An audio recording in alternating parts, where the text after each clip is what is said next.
My husband and I started coming to Corner Church. We had been looking for a church for about 2 years, and I had heard of Corner Church when I just came here to Corner Coffee to have coffee with a friend, and so I knew that they had a church, so we decided to come. And as soon as we came, people were accepting and genuine right away, and they were interested about what was going on in our lives. Tune my heart to sing thy grace. The reason why we do coffee shop foundationally is because I believe that we are called as a church, as a community, to love our neighbors, to serve people, to meet needs, to represent Christ clearly. As we are called to do those things as people, the church, also our facility is called to do those things.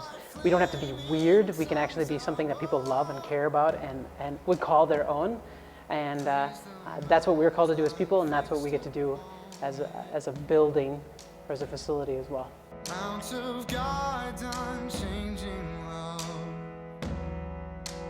Seeing a transformed community, seeing transformed lives, we have to recognize the needs ourselves, and as we recognize those needs, we need to then realize that it's our responsibility to do something about them. Not only seeing a need, but trying to meet that need. And I think as we do that, we could truly see a community transformed.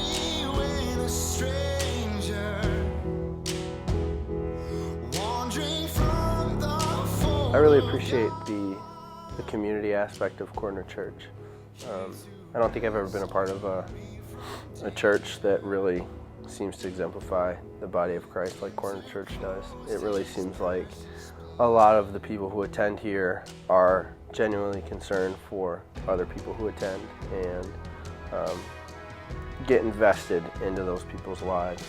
I haven't seen a lot of churches where even during the service, time is taken to really go deeper with people. But being a Corner Church forces you to interact with one another, and I think that's really unique.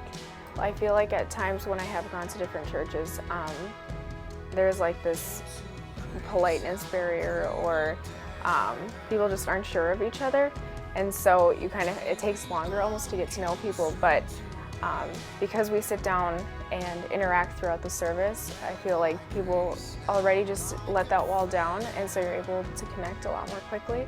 A lot of times we throw around words like relationship and community and discipleship. We throw these concepts out there without really having a full understanding of what these things are or what they mean. Sometimes I think we think that like discipleship, community, and relationships are just going to happen, that these things are just going to kind of magically appear. But the reality is we need to be intentional in doing these things. These things aren't just going to happen. It's going to take a lot of intentional effort and hard work.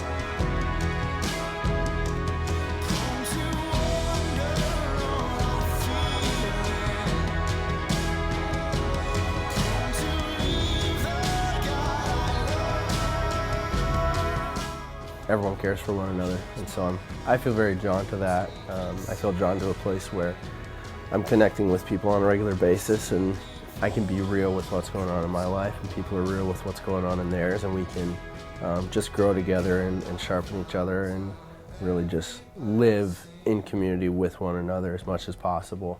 I'm asked the question, how is Corner Church reaching out to people, doing evangelism? We as a church, as a community, have to build on a foundation of redefinition. And how do you do that? It's by life. It's by doing life together. It's by being a real person. And when we do those things, it causes new definition. I can't believe I like you, even though you're a Christian.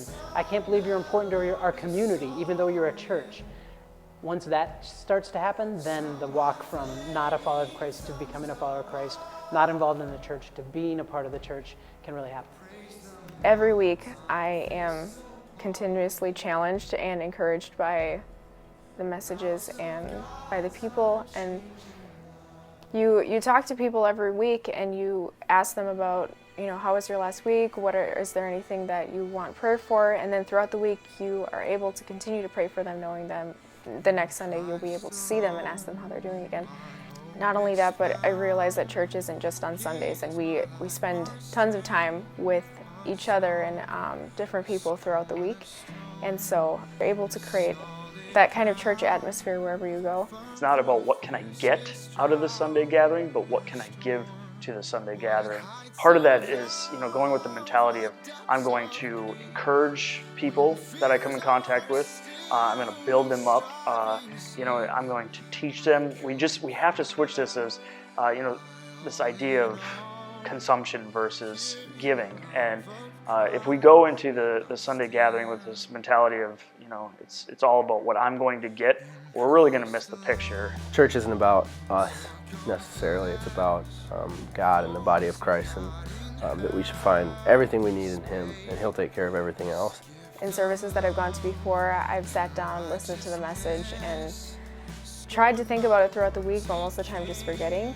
And the way that we do service, it becomes part of the way that you think, so that throughout the week, you're constantly thinking about it. I mean, there's messages that I've heard months ago that I still continue to think about. Until we are crazy passionate, not just about our faith, but about living out our faith and being who we're called to be and loving people. Until you're passionate about change and being the church and seeing life change and being a dynamic part of neighborhood, until you're passionate about that, it just won't happen. In the ground, his body lay, light of the world by darkness slain, then bursting forth.